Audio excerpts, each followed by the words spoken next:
Now, back to slavery. In 73 BCE, the worst slave uprising of Roman history occurred, led by a man named Spartacus. Now, there was a movie made about Spartacus some 45 or so years ago. I happened to watch it one time. There were numerous slave uprisings. In the case of Spartacus, though, they wound up crucifying thousands of his followers, including Spartacus himself. Crucifixion was the penalty for taking part in a slave uprising or rising against your master. The problem that all slave uprisings had was they never could organize. In the meantime, the masters were organized.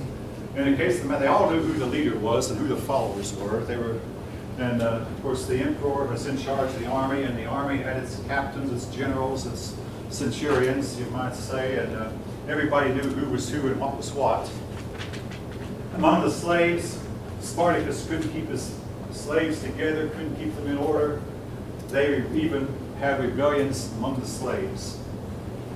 And the result was they could not organize into a fighting machine. Perhaps if they would have, things might have come out and turned out a little bit differently.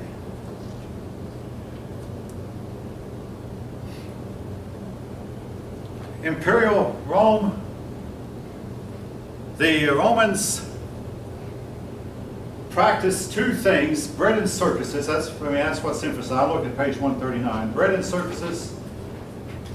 Hey, if you can't find a job, just go to the government. The government's going to feed you and keep you entertained.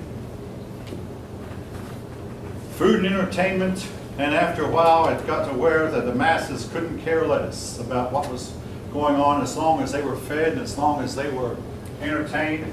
Now, the entertainment got to be really bad for after a while. Not only did they have the gladiators, where the two men would fight most of the time to the death, but the Roman emperors got to where they would use human torches to light up the path, to light up the Colosseum at night. They'd have a night game with the human beings being set on fire to serve as lights. Animals would oftentimes fight each other. They would put one species fighting another, and the Romans just loved this brutality. Now, we had situations where we put roosters to fight, and believe it or not, 170 years ago, Abraham Lincoln enjoyed going to a rooster fight where the two roosters would fight till one of them was killed. And much more recently now, we had a prominent Atlanta man who was bankrolling a dog fighting operation, and he wound up doing some jail time before he got caught. Most of you probably know who I'm talking about. But we do have people in this country who enjoy watching two dogs fight it out to the death. Hopefully we haven't got to the point where we like to see gladiators fight it out. One Roman emperor filled a Colosseum with water and put two big ships in the Colosseum and had two crews of slaves fight it out to the death. What gave a person incentive to win? The winner was often set free. The losers were killed. So this guaranteed that the gladiators would fight and fight to the death. Particularly Christians became victims, where the Christians would be thrown into a Colosseum, and then the hungry lions who had been fed in a few days would all of a sudden have their cage doors open, and the lions would come out and tear the Christians to ribbons. This went on late in the emperor. Now, what if someone was able to? What's that? What if someone was able to fight the lions somehow? Were they? If a person could overcome a lion, he was considered innocent and turned loose. Now there is a story of one man who was a slave who escaped, found a lion with a big thorn in his paw, pulled the thorn out of the lion's paw. They captured the lion, then captured the slave. They turned the lion loose, but the lion wouldn't hurt the man who pulled the thorn out of his paw. The emperor turned both the lion and the slave loose. This story has been told now. Anyway, there were a few cases, just a few, where the lion might not attack a man, or a man would overcome the lion, but most of the time he was defenseless and helpless against a big cat. All right.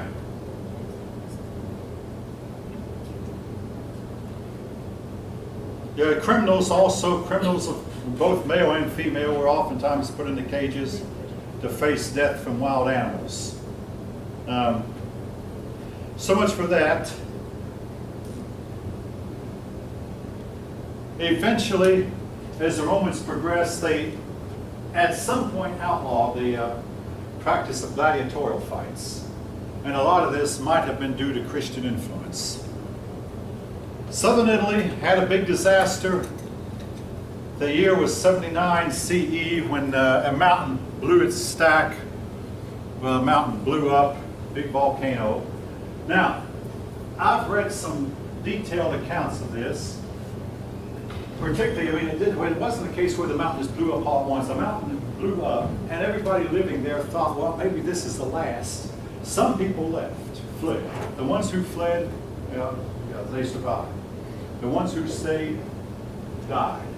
Some people said, I've worked all my life for this. I'm not going to give it up because as sure as I leave, some thief will come in and take everything I have. Well, 1,700 years later, archaeologists went back in and started digging up the city. We find not perfectly preserved bodies, but we find the ash images of the bodies. Yes? I actually watched a documentary about Pompeii. You did? Were you walk there? No, I didn't go there. I mean, I watched a documentary. Oh, you did a document. Okay, I'm sorry, I'm hard of hearing. And So you watched the documentary? Yeah, they said that when they were like excavating the bodies or whatever else, like the bodies actually glowed the color of the jewelry that they had on them at the time Yeah. of the eruption.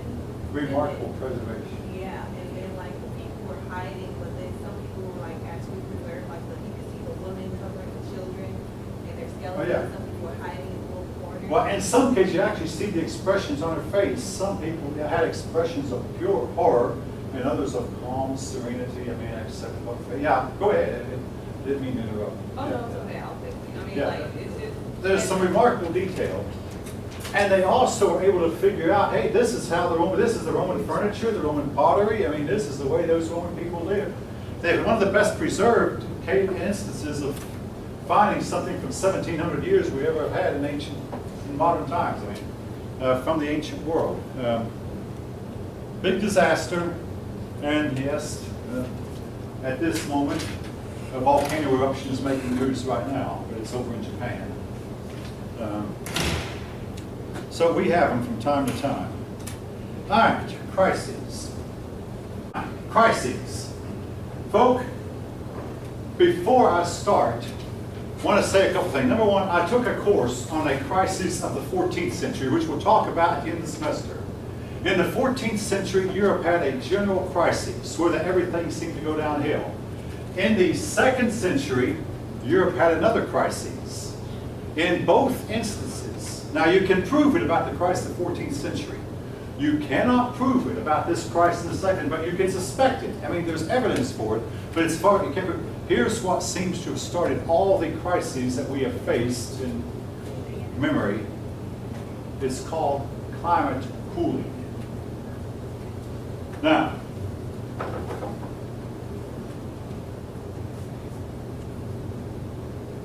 during the 2nd century, they had pestilence, crop failures, floods, storms, long winters, cool summers.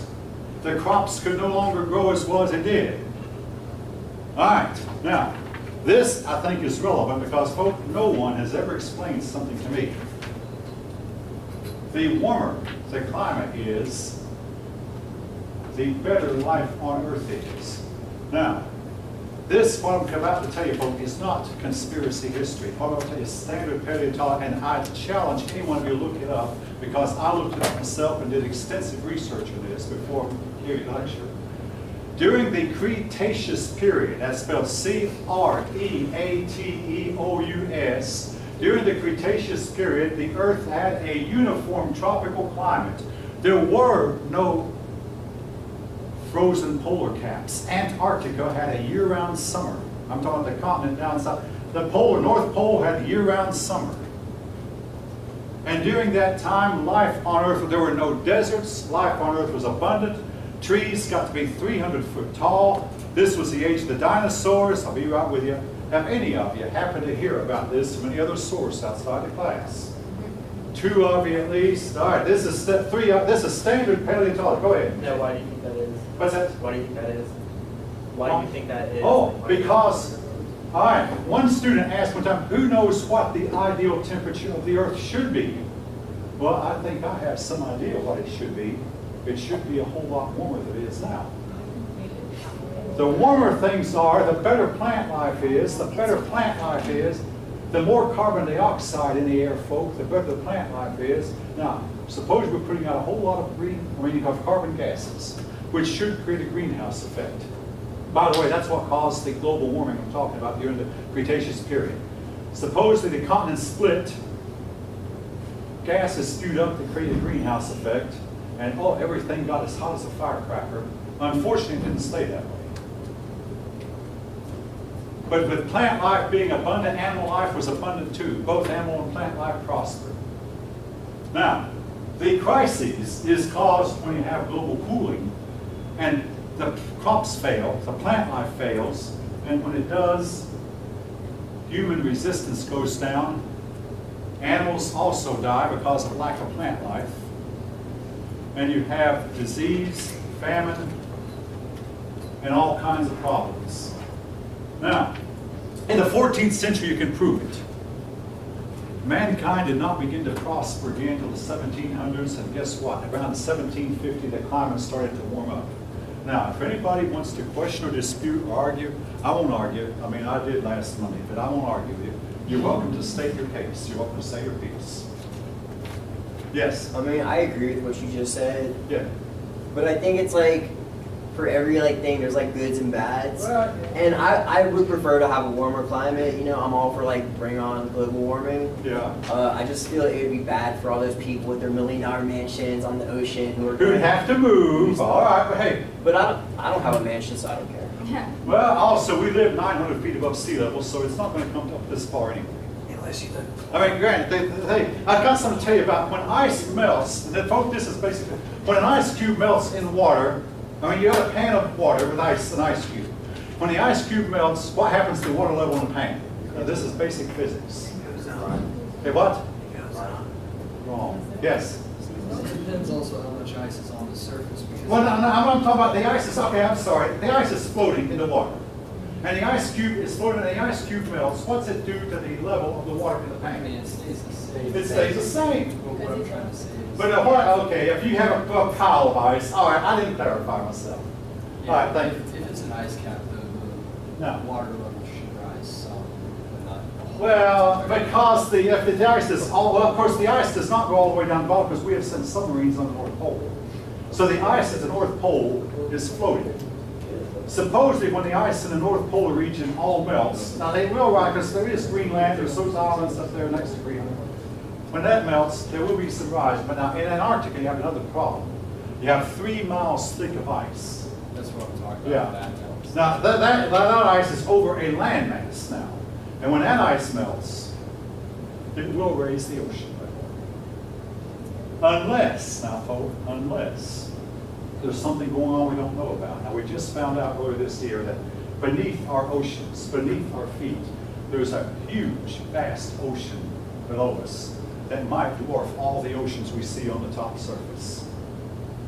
And some of that water might wind up going seeping down lower, and the water level might not rise at all. Yes, you don't really see it. No, you don't follow the logic. Vast ocean level down below us. There can't be a water source under a water source. It's all a water source. Oh no, but yeah, the oceans we have has a bottom. Yeah. And this explains why the continents split one time.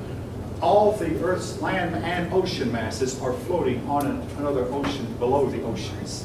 And it might seem odd, but that's how the continents can move about, how the continents split apart. This is something we've only discovered in the year 2014. Now, all right, if you want me to document it, I promise I can. You don't believe, I can tell you, you don't follow it. Yeah, go ahead. I kind of believe it. I mean, Okay. we do have continent-sized Continents move. craters We do have underneath platonic ships. of the ocean. Yeah, well, Well, it Yeah. hasn't been. Yeah, I don't see why. I mean, we know more about space than we do our own oceans. that is so true. That is so true. We know more about the moon than we do life under the ocean, about what's under our ocean. All right.